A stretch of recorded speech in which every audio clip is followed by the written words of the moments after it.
What is up, geeks and geekettes? It's a very special live stream of the countdown to the Geekcast. My name is Ted, aka Steady. Joining me on this live stream is the one and only Retro Ray. What's going on, guys? We're gonna have a fun night tonight.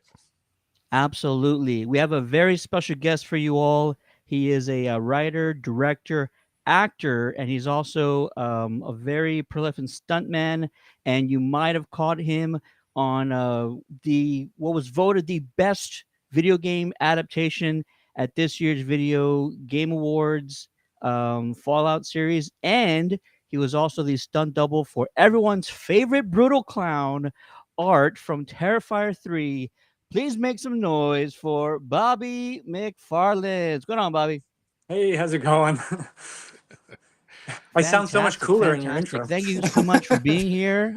This is great. I even watched Terrifier 3 again to kind of prepare for this. And let's go ahead and start off with just how amazed are you, the cast, the crew, about all the success that you guys had with Terrifier 3? I mean, yeah, it's absolutely crazy.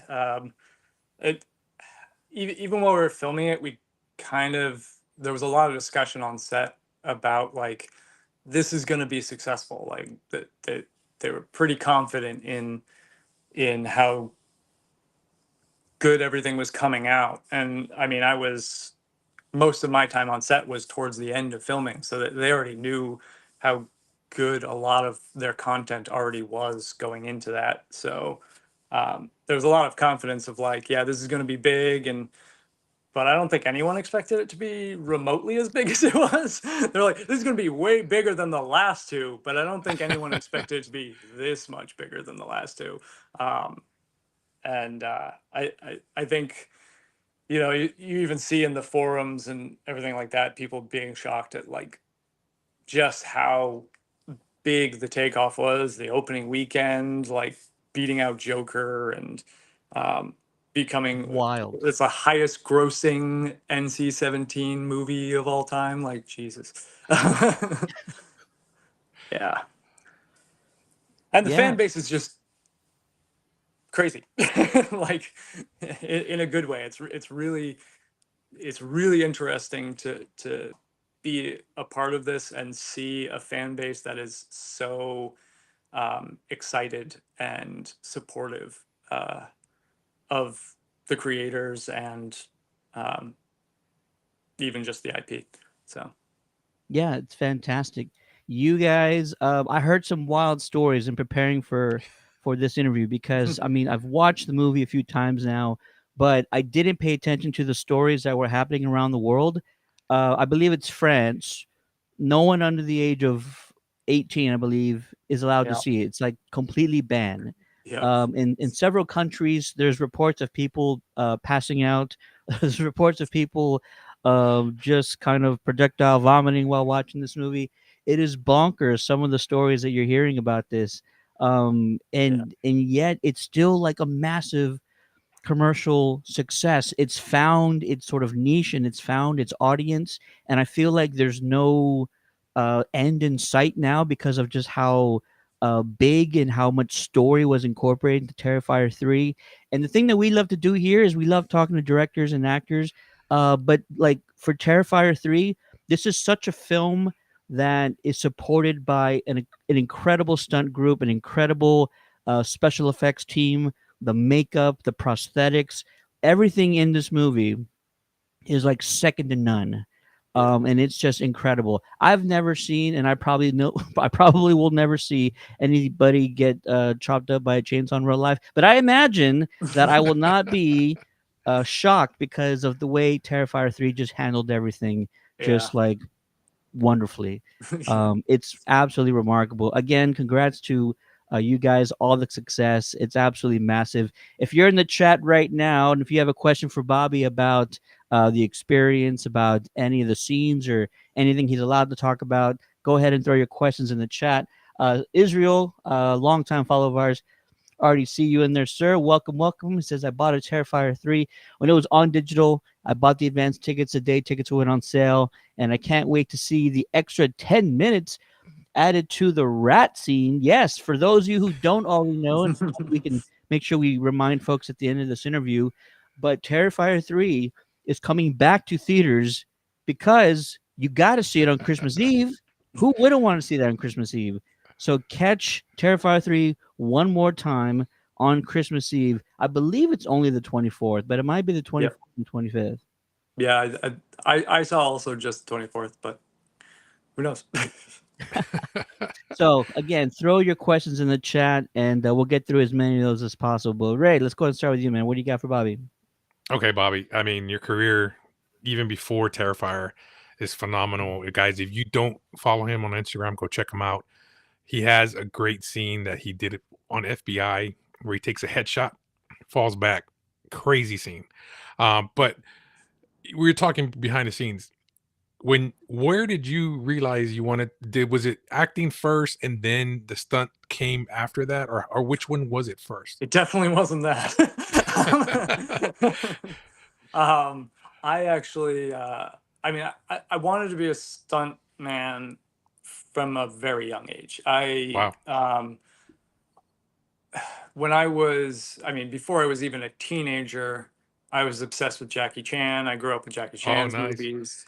Um, I wanted to be Jackie Chan, and was obsessed with everything that he did. And I mean, I still have a library of like 100 VHSs of Jackie Chan movies, Jet Li movies, Bruce Lee movies. I Oh, was dude. big into all that stuff.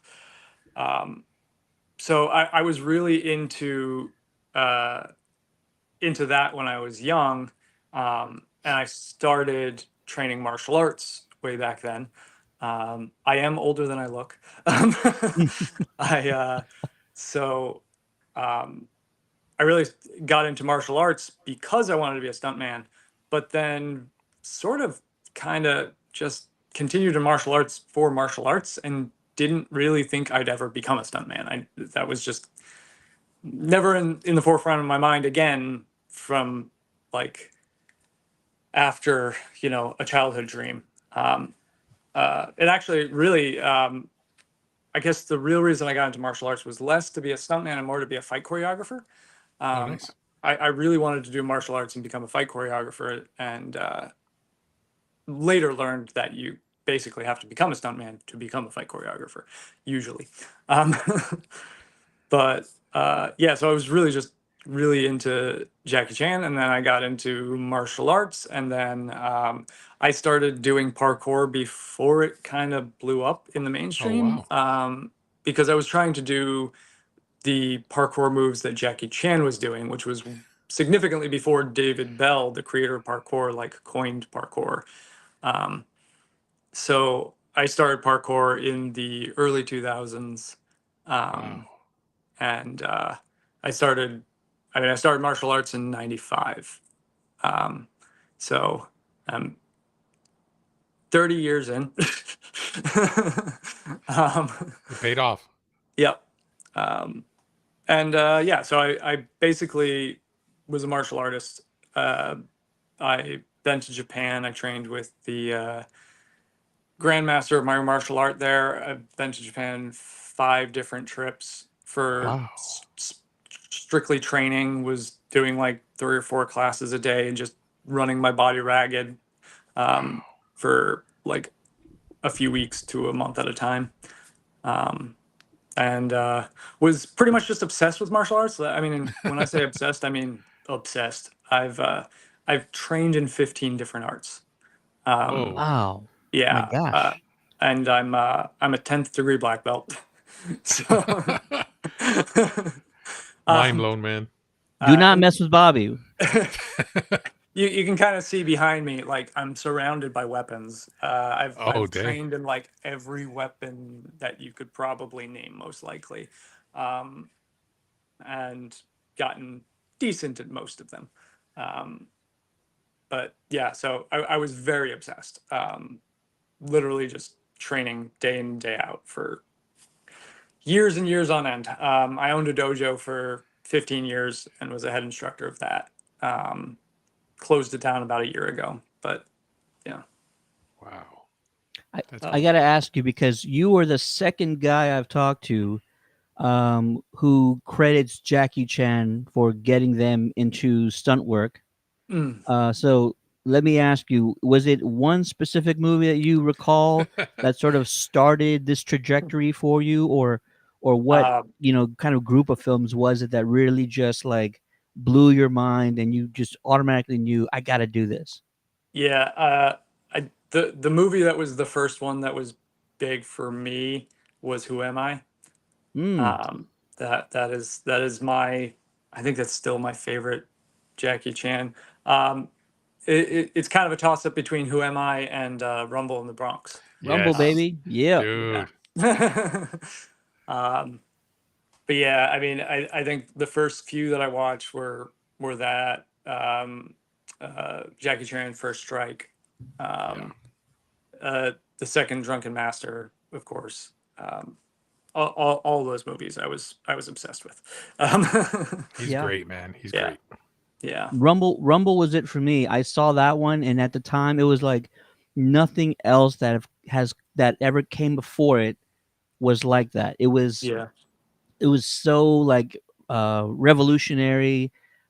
Jackie's character was so different than every other badass martial arts you ever saw in a Yep. movie before. Just how innovative and how creative they were with the fighting and the stunts. It was mind blowing. I actually spoke to and interviewed one of the gentlemen that was a stunt guy on that movie for the first time. It was his Oh, very first film in stunts, and Jackie was his hero. And he said it was like working with the greatest of all time. He was just in awe with everything they did. And so, yeah, I love hearing that. They're really, if there was a way to figure it out, I would love to find out like how many individuals Jackie's inspired to get into this it's field. a lot. I have a lot of friends who have said the Oh my same thing. gosh. So, It's got to be in the tens of thousands. I just can't yeah. imagine just like how much influence he has on folks getting into this industry and the things that he's done for it directly. Innovating it and setting up safety protocols and just pushing the boundaries. It's remarkable. I love hearing that. It's just coming full circle again. Uh, That's it's Also, you fantastic. you asked about like acting, and when I first got into stunts, um, it was kind of a lot of people say like, oh, you should have some acting skill. You should work on that and make sure like you can do both. Like most stunt guys really aim to be stunt guys, and there's some weird politics and stuff about being an actor and a stuntman at the same time, um, but most people agree like you should have some acting skill. And when I first got into stunts, I was so bad at acting. Like I knew it. I was fully aware. I was terrible at acting, and I was like, I'm not going to be an actor. Obviously, I have no interest in that. Um, but what ended up happening, strangely enough, like I've written and produced my own like short films and stuff, Yeah. mostly for the sake of like creating stunt content for myself and the people I train with, so that we can get more practice and be on camera, and as well as have real footage for selling ourselves to coordinators. Um, and through that process, I'm ending up on camera, and I'm like, okay, I don't want to look like a complete idiot. Um, but I still was really bad at acting. And probably about a year ago, um, I just came across a couple of like little tidbits of like acting technique explanations. Sure. And most of them didn't do anything for me. And then I just came across one or two that like clicked so well for me that I went Wow. from absolutely being atrocious at acting to being pretty okay at it, especially for a stuntman. Wow. Um, and they were just they were just these little things that I was just like, man, that those little pieces of advice really just changed how I see acting. And I'm not really nervous about it anymore. It doesn't like freak me out to be auditioning for an acting role or be in an acting position, because I'm just like, oh, I kind of get it now. Um, That being said, almost every actor I've ever doubled for, watching them act, I'm like, this is a different level. Like, I don't even think, I honestly don't think most actors, their level of skill even fully comes across on screen. When seeing them act in person is a different thing. And you Wow. like watching some of these actors act and you're just like, ah. Yeah. Yeah. So is that your best piece of advice for anyone wanting to get into stunt acting or just stunt work? Is have some sort of level of acting also under your belt to kind of help out? Yeah, I mean, it's kind of a necessity to some extent. I mean, it's funny because uh, one of my best friends is uh, more successful than me in stunts at this point.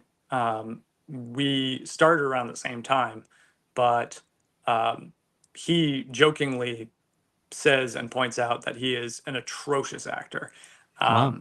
and he would not be upset with me saying that he is so bad that it is surprising. But the thing is when you're doing stunts, you're acting anyway. So Yeah, like, yeah. I have to act hurt. I have to act angry. I have to act like, so there is acting in there. It's just, I think the big difference is like, when you're given dialogue, can you look like a normal human being delivering that dialogue? And that's where it kind of changes. And like, Yeah. so as a stunt person, you definitely need to at least be able to act in the capacity of acting hurt, acting angry or scared or things like that. You need that type of acting. Dialogue is its own skill, which is helpful. And I think most people in stunts should learn to be able to handle dialogue to some extent, but it's less necessary. And I think there's a lot of stunt people who just don't bother with it because they just don't expect to be in those positions. I gotcha. I gotcha. Wow. Ray, what else you got, man? So I got another question. So I noticed on your portfolio that you did a Power Ranger kind of film. Yep. Um, did Power Rangers have any? Do you have any like likes towards Power Rangers, or did you do it just because of the whole fight scene kind of stuff, or what was the I deal with mean, that? I grew up in the 80s and 90s, so yeah, of course I like the Power Rangers, but those original Power Rangers. Yeah, I mean it was mind blowing. You know, it's a fan film, but it is a really well done fan film, and it was Yeah. the coolest thing to be invited and like, I get to be a Power Ranger. Are you kidding me right now? Heck yes, I'm gonna do that. Um, that was actually uh, that was a funny situation that got me into that job in the first place. I mean, I kind of feel a little bit bad for saying this, but I'm going to compliment him a bunch as well. The actor who played the Chrono Ranger in Power Rangers Unworthy um, was really good at acting. However, they kind of hired a bunch of actors who they had hoped would be able to just pull off the Power Rangers aesthetic and like do the action as well. Yeah. And a bunch of them were completely great at that, but he struggled with anything that was action, um, like movement aesthetic. Uh, but he could deliver lines. And at that point, that was definitely during the time where I couldn't act to save my life. So there was no way I was like in any way going to replace him face on camera. But they basically brought me in because they were just like, we've shot like half of this and we've shot all of his scenes where he's talking and his face is on camera and he does a great job. But then when we tried to shoot the action scenes, we could not get him to look good in action. Help us.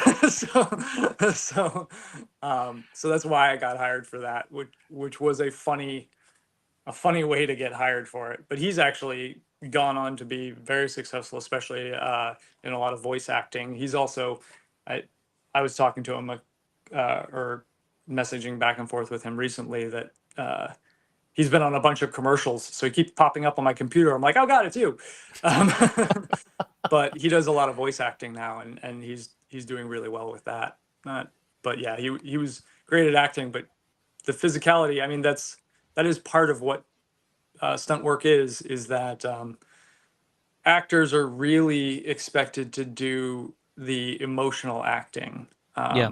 And that in itself is a big bear of like knowledge and technique that they have to take on. Stunt people are specifically trained in violence acting. Like, we're good at violence. We're good at selling violence and making violence look good. And it's its own entire knowledge base. So it's just not expected of actors to be able to do both, and most can't, but that's fine. That's what stunt people are there for, is to like sell action, because that is all we work in. We work in violence, we work in action, and that's what we train on a daily basis to make look good. Um, whereas, you know, they train the emotional side. We're not as great at that usually. So yeah. We're gonna get back to Terrifier 3 questions, I promise. And Israel, I know you have a few in there, but I gotta ask. The Fallout series just won Best Video Game Adaptation at the Game Awards a few days ago. Massive success. Yep. Talk to us about that experience. You know, these sets are massive. These the Yeah. prosthetics of the actors and stuff is wonderful. But your experience on the Fallout series and just how incredible that entire cast and crew is on that set. Yeah. So uh, props to props, because holy crap, the Yeah, props on that were man. amazing. The Fallout is my favorite game series.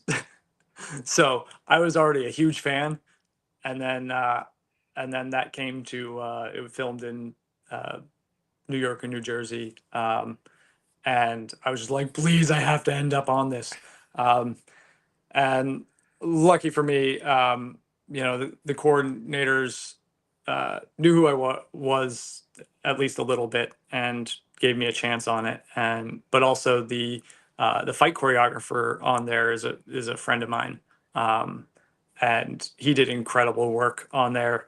But it's also, there's a lot of, I mean, if you've seen it, there's a lot of stunts in that, Yeah. um, and it is crazy for me to watch because I have a fairly small part in that series. I mean, I have like one quick stunt, sort of, or kind of two. It's like one extended stunt, but I spend most of my time as a dead body on the floor as Walter Goggins is throwing stuff onto my dead body. So, but um, but uh, a lot of my friends, pretty much all of my friends, are in that series. So like watching it for me, I'm just like, I know him, know him, know him, know him, know him. Like every single person on screen is Wow. someone who I train with on a daily basis. So it's really weird for me to watch it.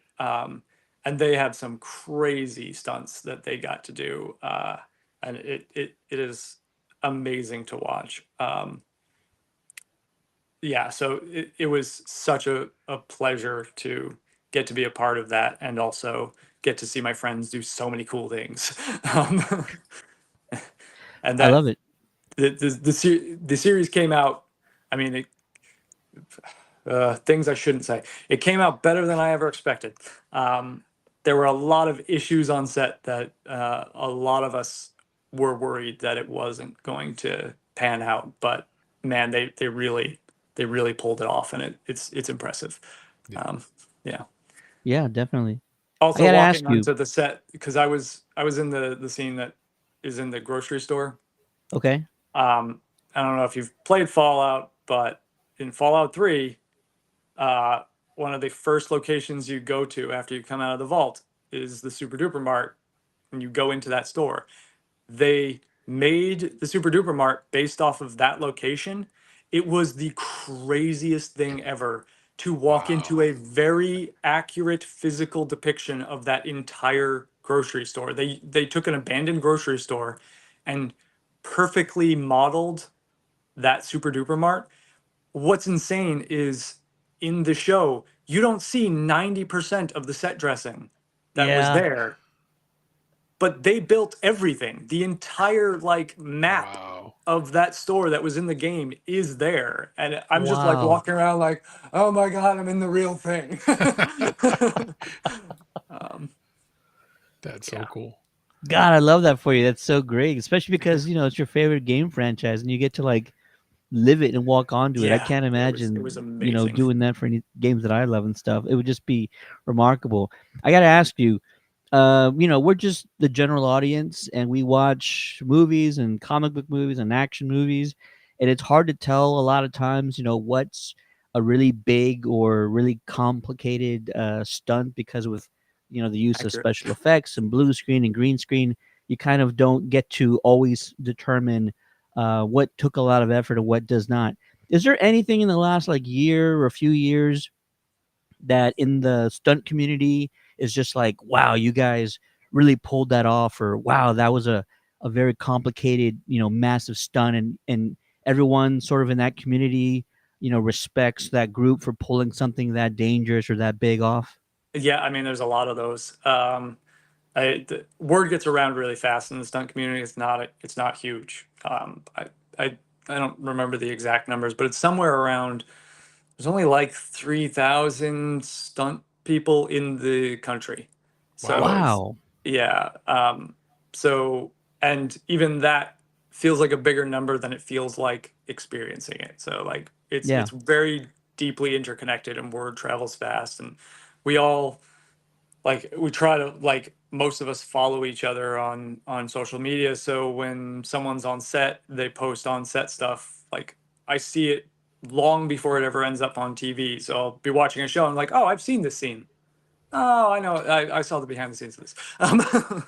Um, but yeah, I mean, heck, the Fall Guy movie, that whole movie, Yes. that So that cool. that movie is wonderful for the stunt community because they made it as a love Yes. letter to the stunt community, and they did an amazing job, and it is full of inside jokes that are only funny to us.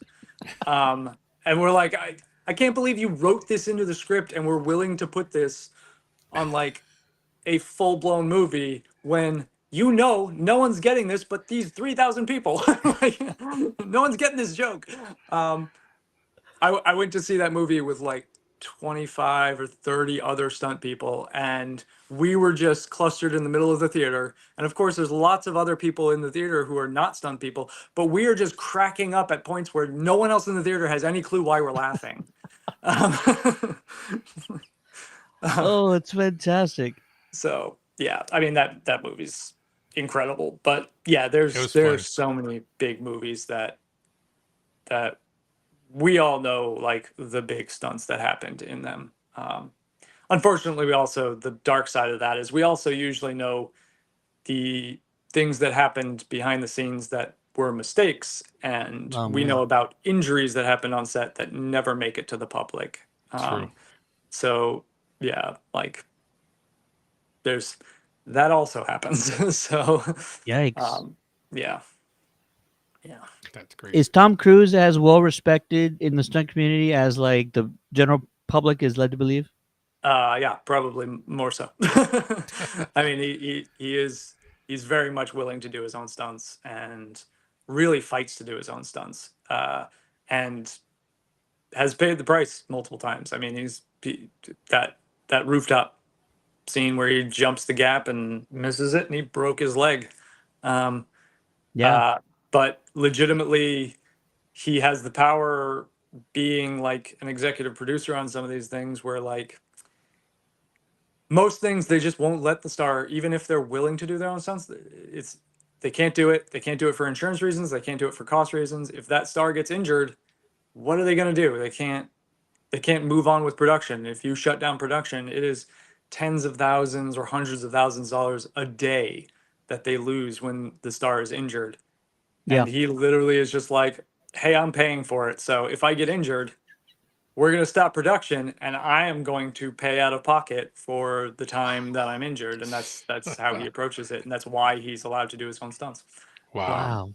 yeah, so he has done some absolutely crazy things, and it's really cool that he respects stunt people, which is a big thing. Not all actors are actually all that respectful of what we do. So people like him who actually respect what we do is a big deal to us. You heard it here first, folks. Tom Cruise, the real deal. He's legit. Hey, Lauren's up there. I mean, from we were Oh, talking behind the absolutely. scenes, I mean, Bobby was telling us some great fight scenes that they went down. I mean, I don't know if you want to talk about that scene you were talking about earlier where you took that hit to the concrete, to the cat. Yeah. Was it?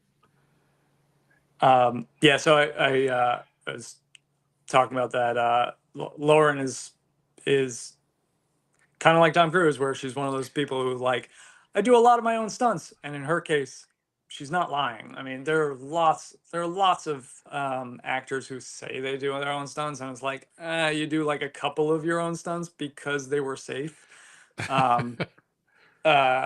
And sometimes they just don't do any of their own stunts, and they say they're doing their own stunts. It's kind of a PR thing where they're like, they want to flex, and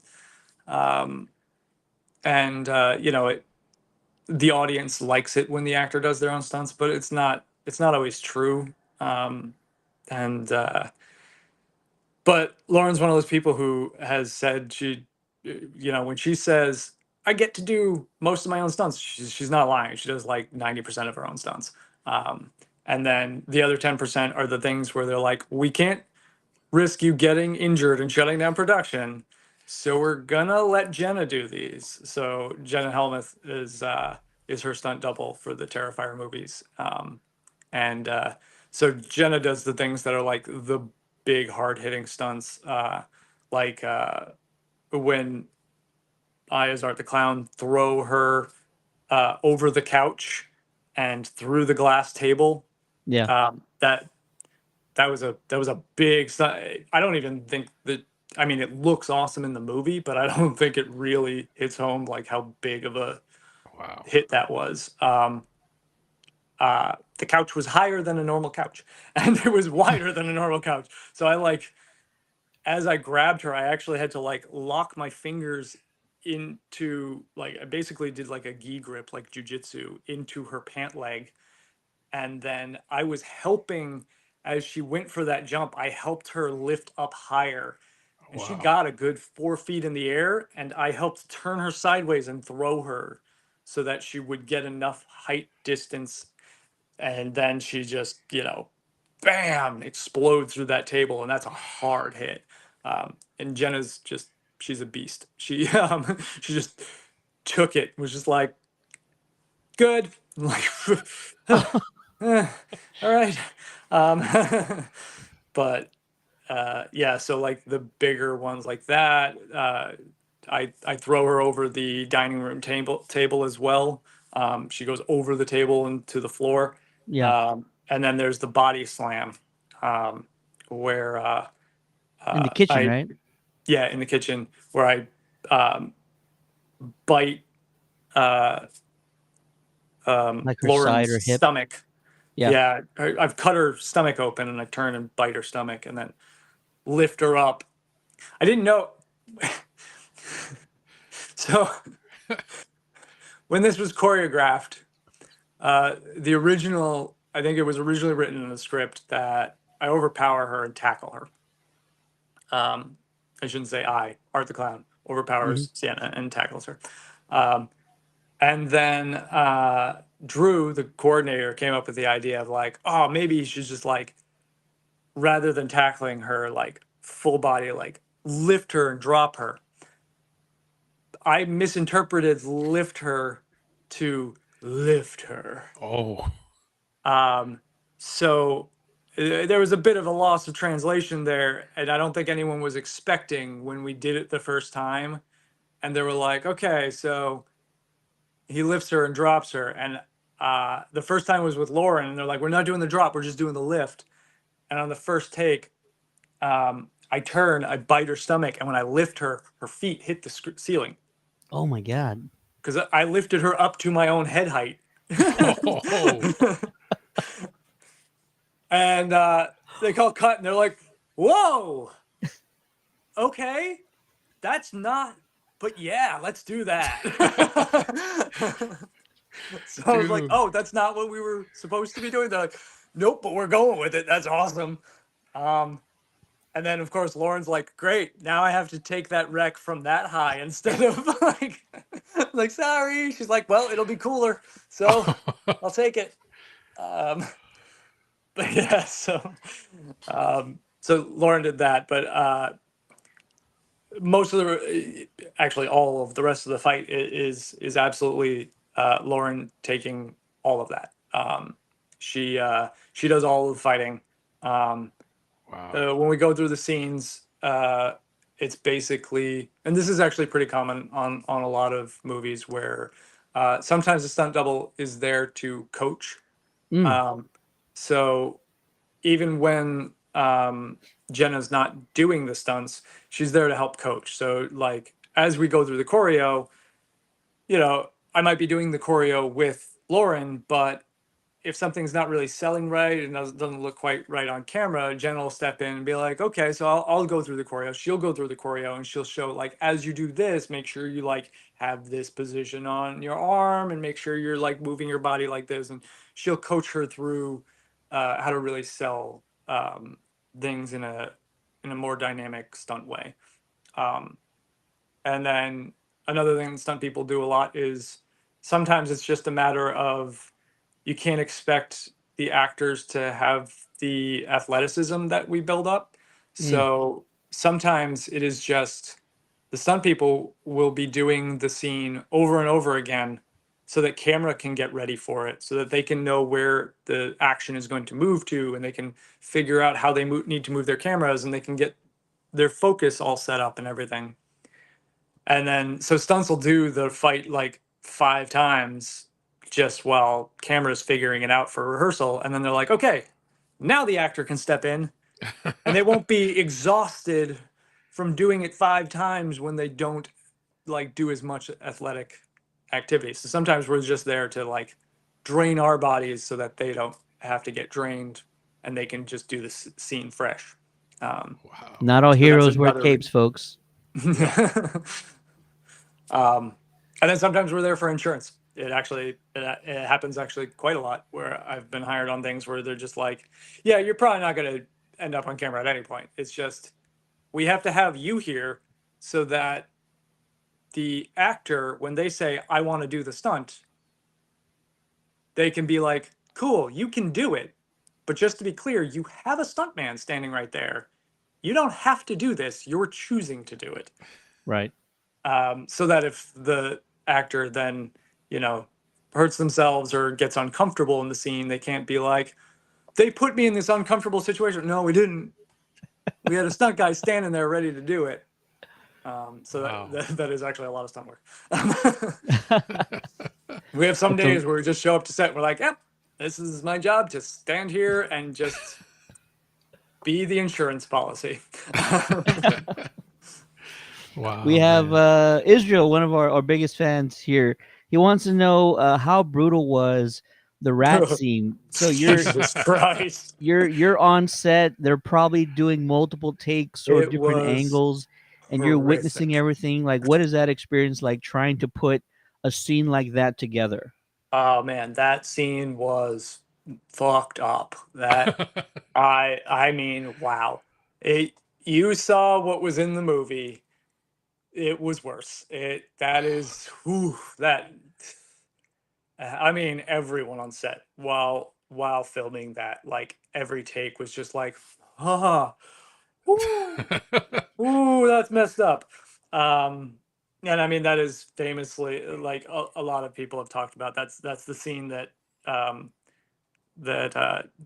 David started like almost throwing up on and gagging on because it's not even fully seen on screen how like horrific some of the parts of that were, but like they had at one point the aunt projectile vomits through the tube before they put the rats in.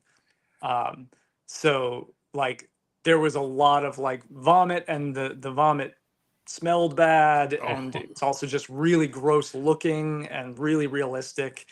Wow. So like having like this projectile vomit, and then it's like a hot room and everything, and that it is totally understandable that he was gagging during that. Um, luckily, I didn't have to be in that scene. I mean, I was there for other scenes that were shot that day, so I Yeah. witnessed all of it. But yeah, that was all him. But yeah, that scene was like, even when they were walking through it, and they're like, "So this is how everything happens." I'm just sitting there like, "Ah, oh, this is not cool. This is fucked up." Um, I also, I mean, I've only seen the movie once, but I don't think there's a lot of parts of it that I feel like were cut for time. Um, and like, I even saw people being like, "How did they even get the tube in her mouth?" And in the original takes, they literally like they slice her cheeks open like the Joker. Oh my god. Yeah, so they take knives Yeah. and like slice her cheeks open to make her mouth wide enough to jam the tube in. So Oh, yeah, it's messed up. Out of wow. everything else that's in that movie, I'm surprised that's the thing that they cut. Yeah, yeah. I mean, there's I know of a few things that were cut. I don't know what ones I'm allowed to talk about. So, Oh man. um, but yeah, that one was like, oh, geez, this is pretty horrific. And then yeah, it definitely made the movie. And watching when they had the rat like crawling in the throat, whew, watching that on set was just as bad as it looks on camera. Oh my god. Wow. Yeah, so yeah, that scene was horrific. Are they using some sort of like a puppeteering mechanism, or Yep. is it just like a rodent in like a skin, something at that point?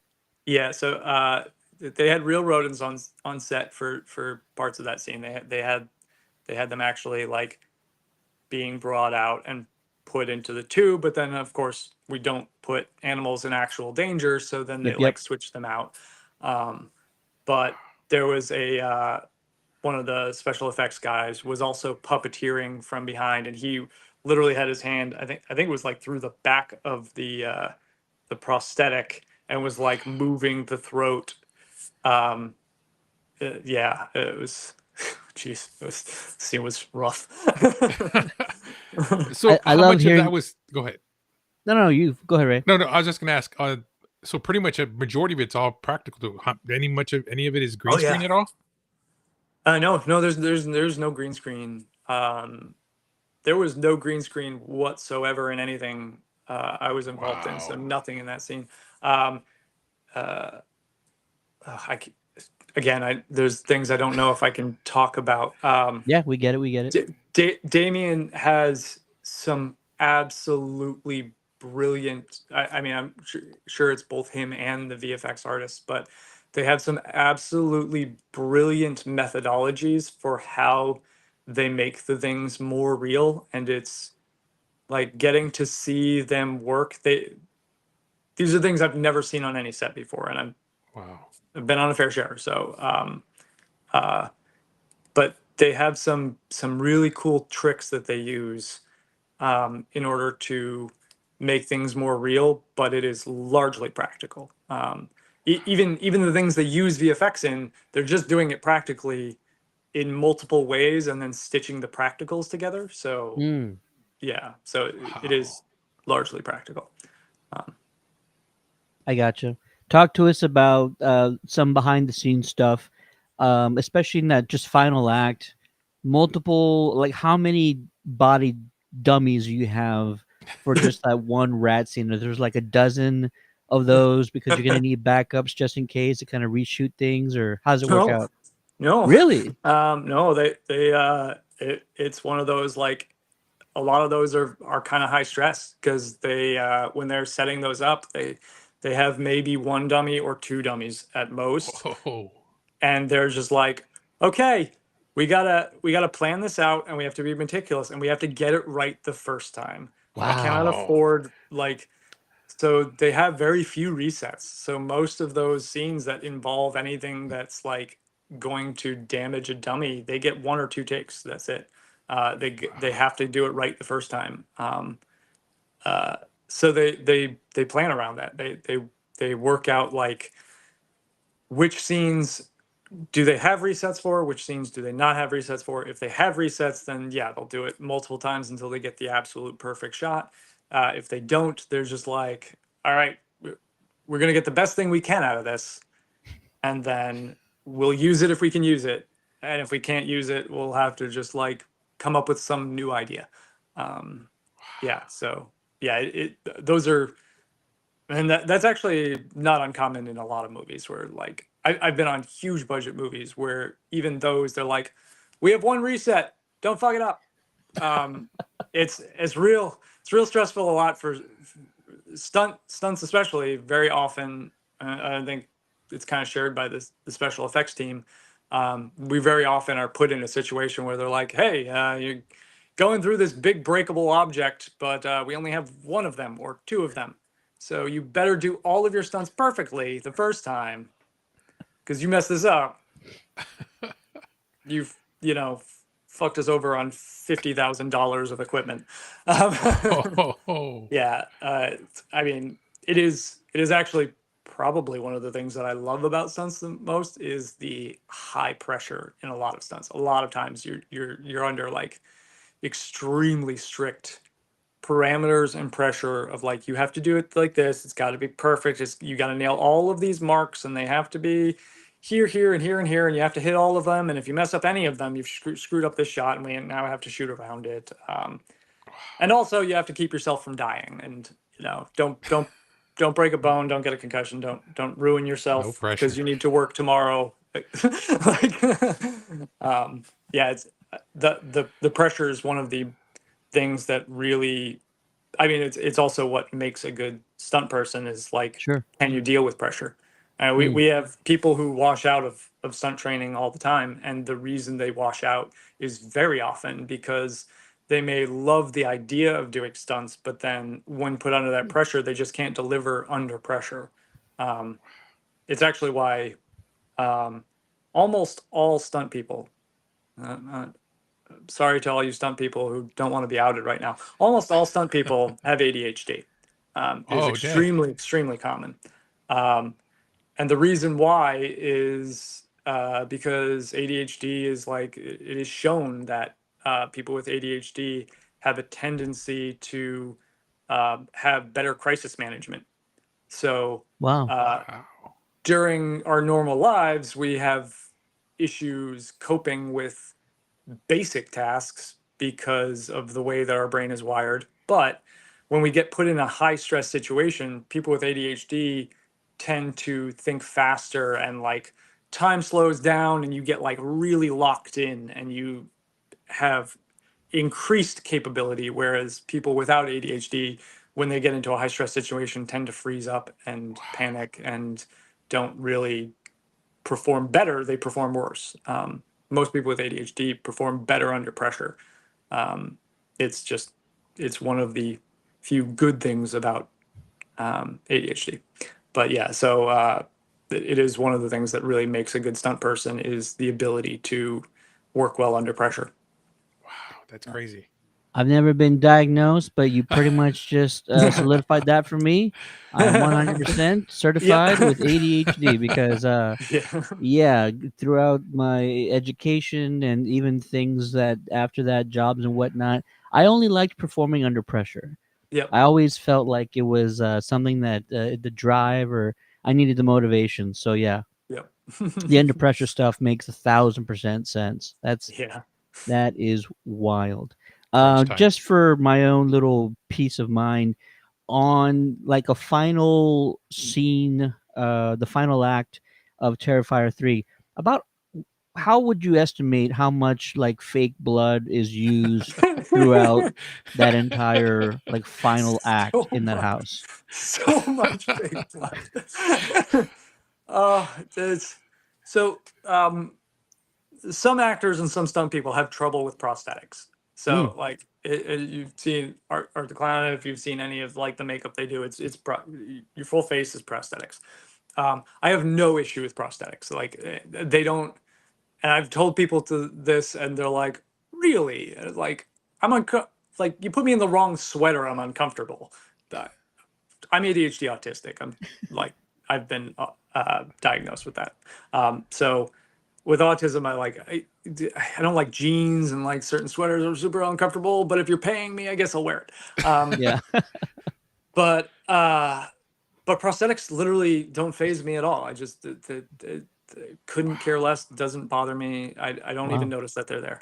And being in the makeup chair, I just zone out and I just sit there, and like 3 hours later, they're like, "Man, you're just real chill about this." I'm like, does it bother people? I don't know.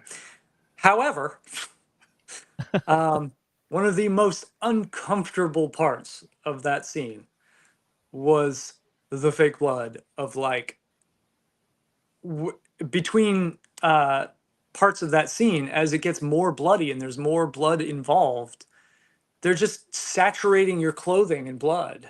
Oh my God. They're Yeah. like, "Oh well, now you've been cut here, so we need to put blood there." So they're like, they put a blood mark, and then they saturate the clothing, and you're just like, "It's sticky and cold, and I hate it."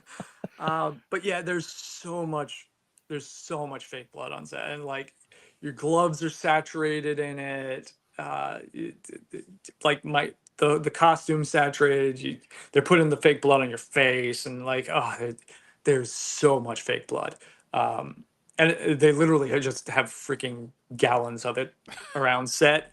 And there's different types of blood for different things. Like there's lots of different types of blood. There's blood that dries and stays looking like blood. There is blood that is meant to look stickier.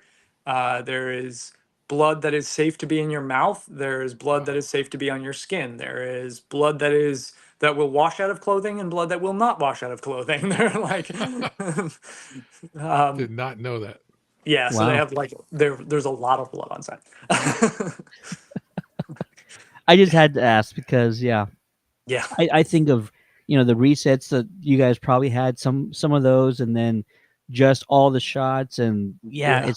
it's everywhere in that set or that Yeah, final I, act. I It's also I crazy. think it's funny how I've seen fans talking about the movie, and yeah, some of them are very confident about how they think things have been done or shot, and it is very funny when they're wrong, because Hmm. they're so confident about it.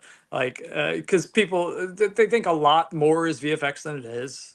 That's one thing, and it's just like, no, that was practical. One of the funny ones was. I saw a guy at a forum. I thought it was so funny because he was just like, I like the final fight scene, but what's super unrealistic is you'd never be able to fight a sword with a chainsaw like that, because the chainsaw would seize and it wouldn't continue running, and um, you'd have like the chain would fall off, and like it would never work.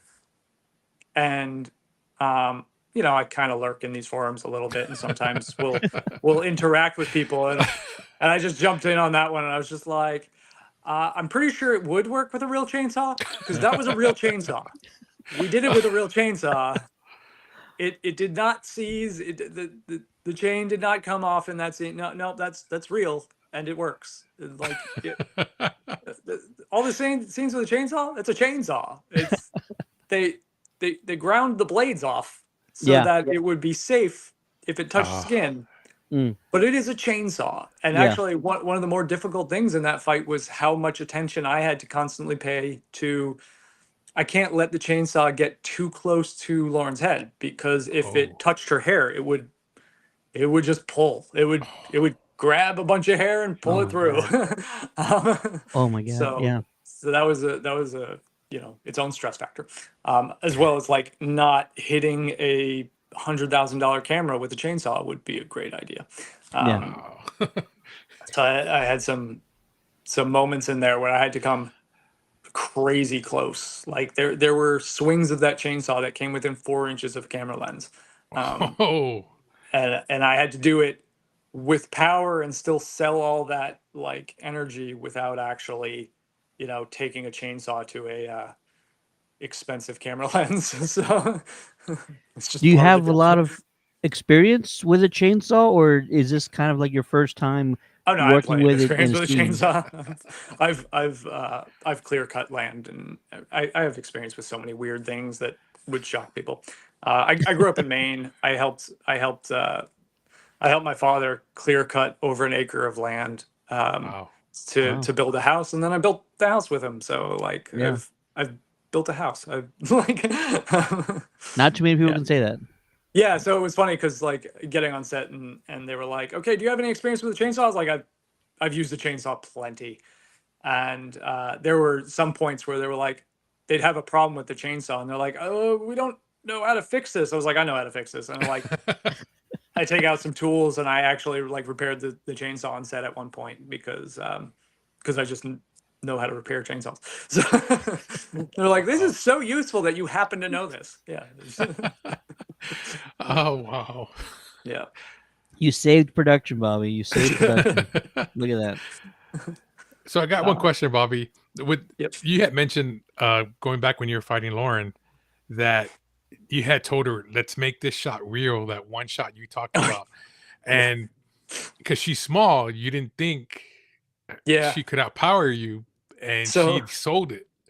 yeah, so it's cut down a bit in the final scene. I'm fairly certain I'm allowed to talk about this one. It's cut down a bit in the final scene, but there's a point where um she disarms the well, I disarm the sword, and then she disarms the chainsaw, and she grabs Art and slams him into the fridge. I take a head reaction off the fridge, which there's also a story there because uh, the camera was in a really tough place for selling a head reaction impact with the fridge, so I had to get really really close to sell it. Um, the the the more difficult the angle of the shot, the more closeness and more dangers the stunt person usually has to get in order to really sell the impact of the shot. And on that one, I was just like, I'm gonna make sure that this sells because it was like a long take that we were doing. And so as she swung me into the fridge to take that head reaction, I brought myself so close to the corner of that fridge that my prosthetic nose tapped the fridge as I took the head reaction backwards. I was like, "Oh, I almost broke my nose." um, Wow. but then she takes me from there, and like originally it was she spins me, slams me down on the counter, and at that point, originally she was holding Art down on the counter, and he's basically losing all of a sudden. He's just like, "What is happening?" Like trying to fight back, and she's like muscling him into the counter, and he's like, "Wait, what? You can't be beating me!" Like that's like the way David was like selling that moment, Hmm. and Damien. Um, it's like this like fighting back, and then she like overpowers him, and he's just like, "No," and then he has to like take the upper hand. So um, we got to that bite. Uh, but we did like 3 or 4 takes of it, and they're watching on camera and they're like, it's not really selling. Like the struggle doesn't quite look right. And I was just like, let's just do this the easy way. We'll just make it real. Making it real is a great way to make sure that it sells as like a real struggle. So like when we get there, you're gonna slam me into this counter, and I'm gonna go to stand up, and you actually just try and keep me pinned down, and I will actually fight against you, and then I'll just like give in a little bit, and you like power me down, and when I feel you like throw that power in, I will give up a bit and like go with it so that we have that moment of like you overpowered Art the Clown. And we went to do that take, and um, she presses down on me, and she's pushing down hard, and I'm starting to fight against her, and I underestimated how strong she was. So when she went to like do the overpower move, she hit me, and it was power. Like she put, and I whap, like Oh, my face hit the granite countertop, like for real. I was like, thump. Oh, that's old. Keep doing the scene. And then I turn and bite her and lift her into the air. But yeah, I Wow. absolutely like face to the countertop. I had a bruise on my cheek. It was hilarious. But they called cut, and I just started laughing. I was just like, that's on me. That's, I told her to do it. I asked her to do it. I literally asked for it and got what I asked for, and sold great. Wow. But it's, yeah, and then yeah. Actually, That's that's awesome. the bite to the stomach's a great story too, and I'm really proud of that moment. Damien is awesome in every way. I mean, not only is everything that he's created there awesome, and his directing is awesome, but he has a hand in like every part of the process. Without like, he's never overbearing. He's like he knows every part of the he knows special effects, he knows makeup, he knows all that stuff, and was doing it by himself in the first movies, as I understand. So like, so he steps in and like he helps out all the departments and like does every job. He gets his hands dirty and everything. Like when they're tight on time and they're like having to put David's makeup on, they have like the main makeup artist putting David's makeup on, so he would just put my makeup on, and Oh, like he literally would show up to set early and help put on all the makeup and everything. So yeah, he's super awesome with all that, but he's also like really open-minded, more so than some directors, and is just like collaborative. So it was the first time I've ever experienced working with a director who was like willing to just like take in input and just be like, what do you think would happen here? um and it was just like throw out like, what well, what do you want to do? What do you think the character would do here? um wow. so I got to come up with ideas that were like, it's crazy to, as a stunt person, like we rarely get to put that much input in. So getting to like come up with ideas and then see them actually in the movie. um so biting her stomach was my idea. Mm. It was, they we had in the choreo, Drew had come up with the idea of like she needs to lose a little bit, so I catch her with the chainsaw across the stomach at one point. Yeah. So her stomach's cut open, and then she's slamming me down on this counter. And originally they were just like, yeah, you like punch her in the stomach to overpower her or something like that. And I was just like, I've watched the movies. He's absolutely insane. He's got cannibalistic tendencies. Like, my head is slammed against the counter here, and I'm looking at that gaping wound. I feel like I just bite it. And Damien's just like, oh, hell yes. Yeah, we're doing that. Oh, wow. It's like, sweet. So it's like that just got added in because I suggested it. There are a couple of other things that went that way, where it was just like, I mean, like I would just get this like look on my face of like, ooh, I have a really horrifying idea. And he's like, oh, I can see it. What is it? And I throw it out there, and he's like, yep, we're doing it. Drew also got to do that many times, where he's just be like, oh, what about this? And you just see Damien light up, and he's just like, yes, I love you guys. He was so willing to just like put in anybody's ideas that were worth putting in. And I also had ideas that got shot down, but he was brilliant about knowing which ones to shoot down and which ones to put in. And he makes the best choices in every scene, and it's just great. So yeah, he was amazing to work with. Yeah. I would I never love be hearing allowed to that. say things like that to a director on any other set. I love hearing that. And for those you mentioned when you were going through the story, that is super rare to Yeah. have a director like give so much, allow so much input into Yeah. like their own vision. So Yeah. it's super rare, and yet it sounds like Damien was open and willing to collaborate with folks, and that's just the marks of a great director and a great leader on set. And you love Yeah. hearing those Yeah, stories he's of incredibly directors that are good. open to collaborating and taking in ideas, and that's just perfect. Yeah. Israel's got a comment in the chat saying, "My mind is so gory. I'm so invested in this. Thank God y'all didn't cut the scene that topped the bedroom scene, and he also says, "Have you been told how more intense Terrifier 4 will be since y'all will film next year?" You're not gonna say a lot, I'm sure, but Yep. or at least have you started production or started conversations about Terrifier 4? um, I mean, I don't even know if I'm allowed to say this, but hey, I'll say it anyway. Um, uh, I know like it hadn't been written yet while I was there, and I believe Damien has just started writing it at this Wow. point. But I've only heard that through news sources with Damien doing interviews and things like that. Um, Gotcha.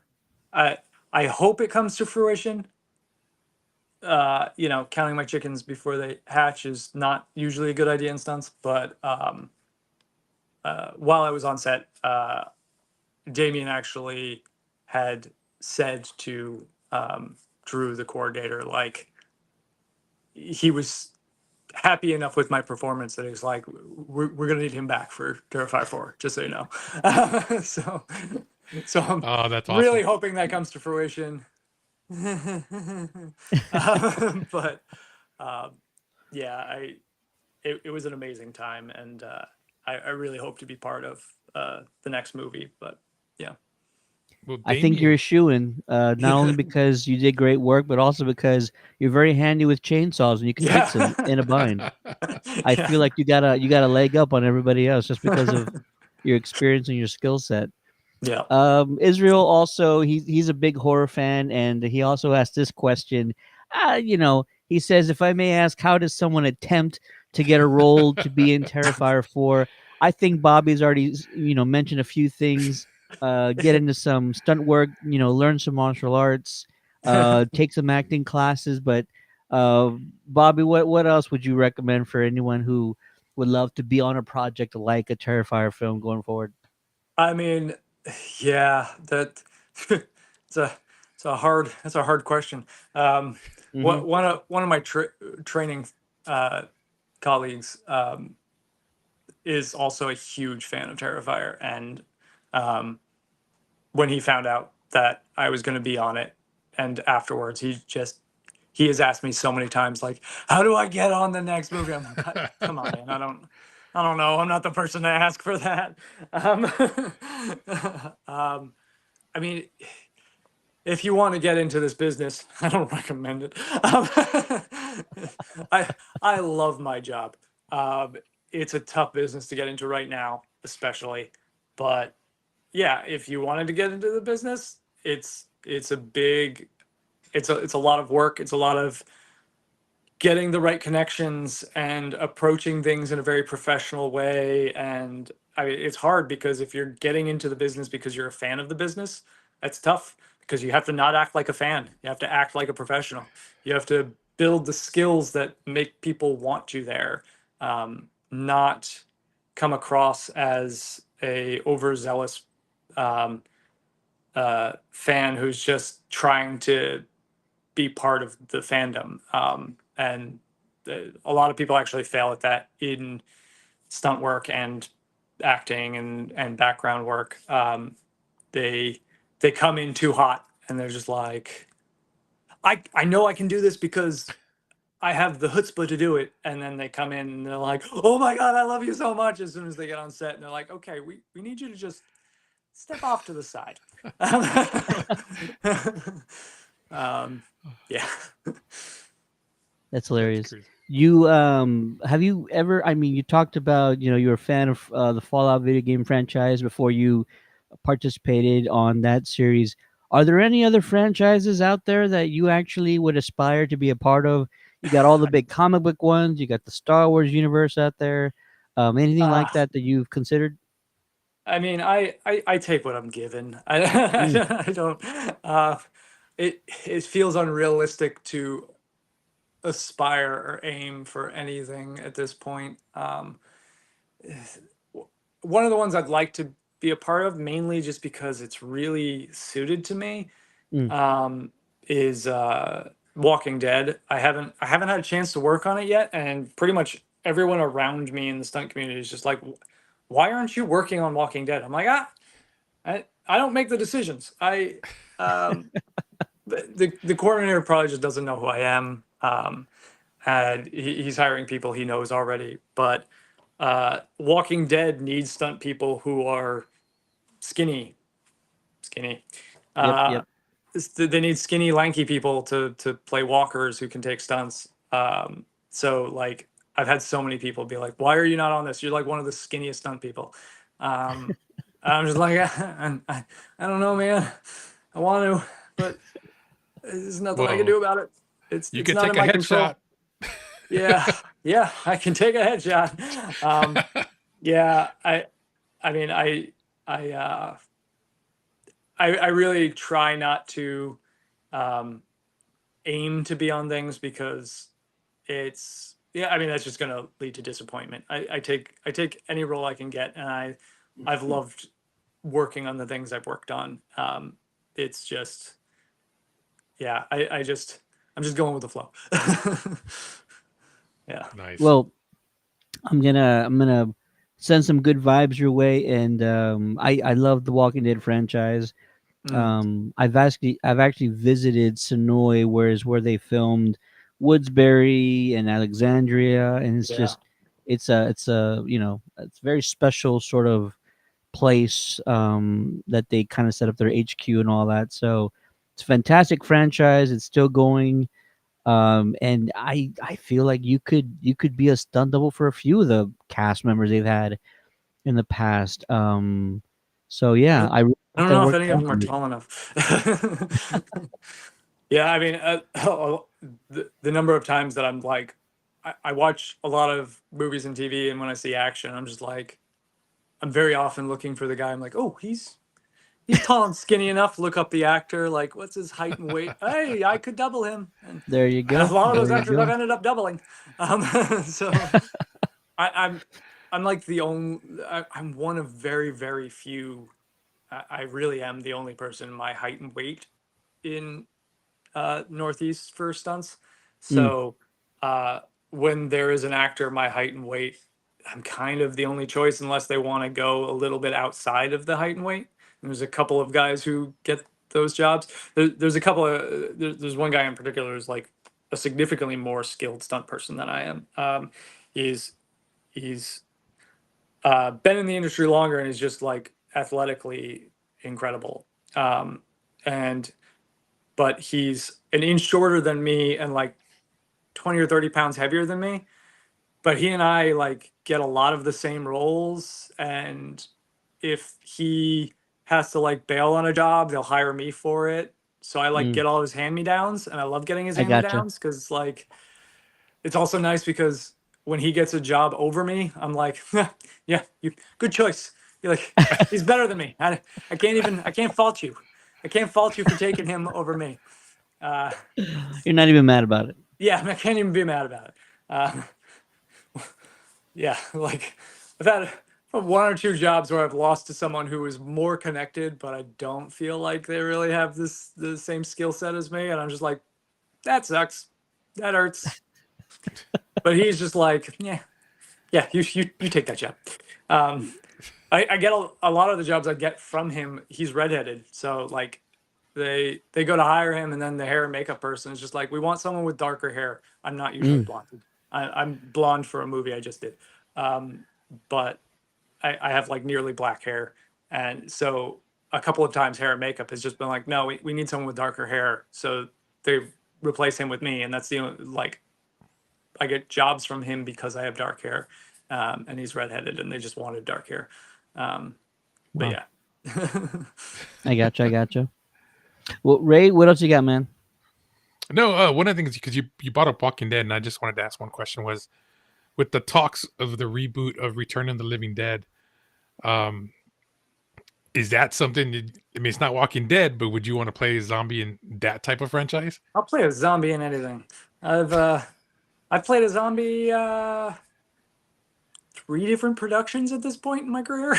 um, it happens. I mean, especially because I'm skinny, but stunt people get typecast almost as much as actors. Mm. And like most of my roles, I'm a serial killer. Uh, Wow. I've I've doubled so many serial killers.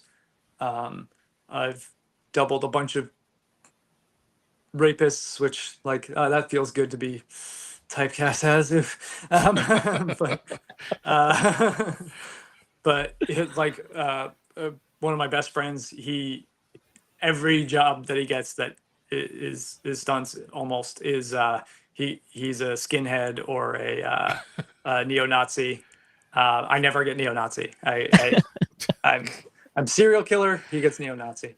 Oh man, that's hilarious. That's crazy. There was one actor who I doubled, and the scene I doubled him in on American Horror Story was killing someone with a scalpel. So I doubled him in that scene, and then a year later, I got hired on a different show, completely separately. They didn't tell me who I was doubling. I showed up to set, and the actor comes walking in. And when I got to set, they were like, "Oh yeah, you're going to be fighting with a scalpel." I was like, "Oh, I've done this before. That's funny." And then the actor walks onto set, and it's the same actor. Oh, And I'm like, wow. "Dude, I doubled you for the scalpel fight on the other show. Now we're." He's like, "Yeah, what is with us and scalpels?" I don't know. Wow, that's so funny. God, it's hilarious. Yeah. Well, Bobby, we got to thank you, man, for this conversation. It's Certainly. it's so great to kind of hear more about behind the scenes. It also allows folks at home to kind of hear about all the work and the effort that goes into a scene or on set, from the unsung heroes, Yeah. the stunt guys, the special effects folks, the coordinators, like all that stuff. It takes a whole team of people to kind of pull this off, when especially you're using a lot of practical effects. It's not just folks on a computer putting in digital Yeah. blood and digital limbs falling off, but Mhm. it's a lot of things that are being built, and a lot of coordinating, like you mentioned, not resets, getting things done right the first time. Yeah. It's just remarkable. And Terrifier 3, it's going to go down in history, one of the Yeah. most brutal celebrated movies of all time, and this franchise is thriving. I see no end in sight. They can take this as far as they want to, and you, sir, are now a part of that legacy. So, congrats again to you, to Damien, to the rest of the cast, everybody on set, behind the camera, that put in all that time and effort to bring this film to life. And we want to thank you again, man, for taking the time to speak with us today. Yeah. I have to say one last thing, because I don't think I've Please. said it enough here. I say it a lot on the forums, and I think it's important for people to hear it. Like, David is incredible. um, uh, it's funny because I've had people ask me like, "Oh, well, like, do you want to like do more of it?" Like, especially because I had to learn to like move like Art the Clown, and that was one of the things that they really liked about my performance, was like I learned to mimic how he moved by watching the movies, and like mimicking his gestures and everything. And people are like, "Oh, well, do you want like more screen time?" I was like, "No, he is so good. Like he getting to experience being Art gave me way more respect for his being Art, because like even emoting in those prosthetics, the amazing acting that he is able to pull off in that movie. I tried emoting in them. It's hard. It's so hard. His ability to like put that much emotion through that character and that prosthetic is incredible. And legitimately, like, everything I did was entirely in service to his creation of that character. My only goal was to copy what he is putting out there. I am not creative enough or a good enough actor to pull off what he is pulling off. So, um, I know obviously the fans of Terrifier are a big fan of him already. I just like I feel like it can't be said enough that for everything that everyone thinks he is incredible about him, he's everyone knows he's like a super nice guy. He's great to talk to and everything. Um, the one thing that I got out of the experience that I don't feel like anyone else can get, like is likely to get out of the experience, is actually working with him and seeing in person just how skilled he is. It I mean, most of the stuff he does in one take, and like is Wow. it was not scripted. It's just so clever and so well acted that you're just like, man, he is absolutely, he has made this character what it is. And I can only hope to mimic it enough so that I can make the action look good. So Yeah, much props to David Howard Thornton, who's brilliant. You mentioned, it's the prosthetics and the emoting. It is a skill, and it takes a lot of work to be menacing without making sounds. yeah. Oh man, that was so hard.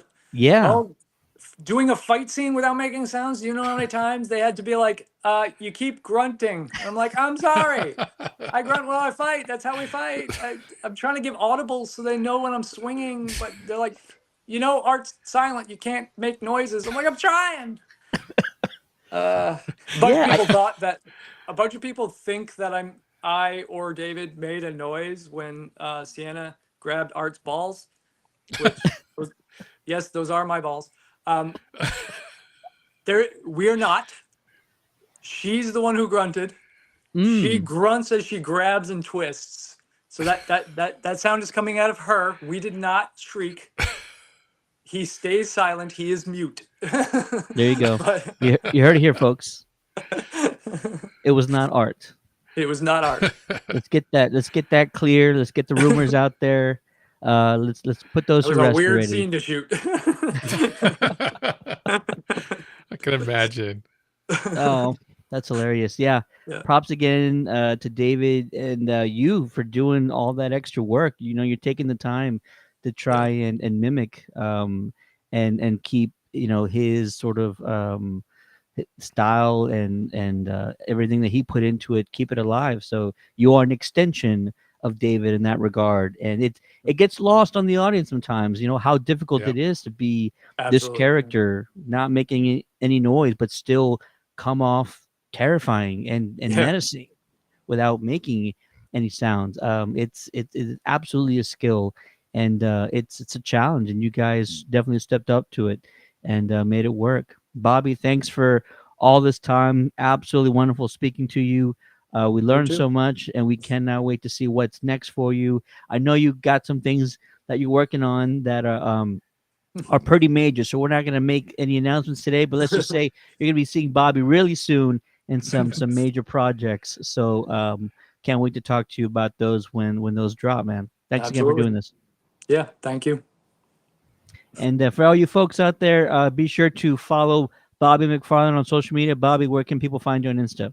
I am at Bobby McStunts. Pretty easy to remember. I'm also on Facebook. I'm going to say to everyone right now, I have to curate my Facebook for my career because it's the only reason I use Facebook. So I don't friend anybody on Facebook unless they're in the stunt community, because that's who I have to be friending.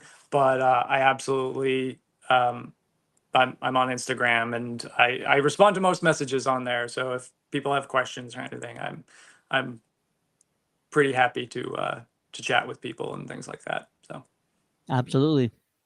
Thanks again, Bobby, for doing this. We appreciate you so much. Congrats on all your success. Congrats again on the success of Terrifier 3. We can't wait for more. thank you for having me.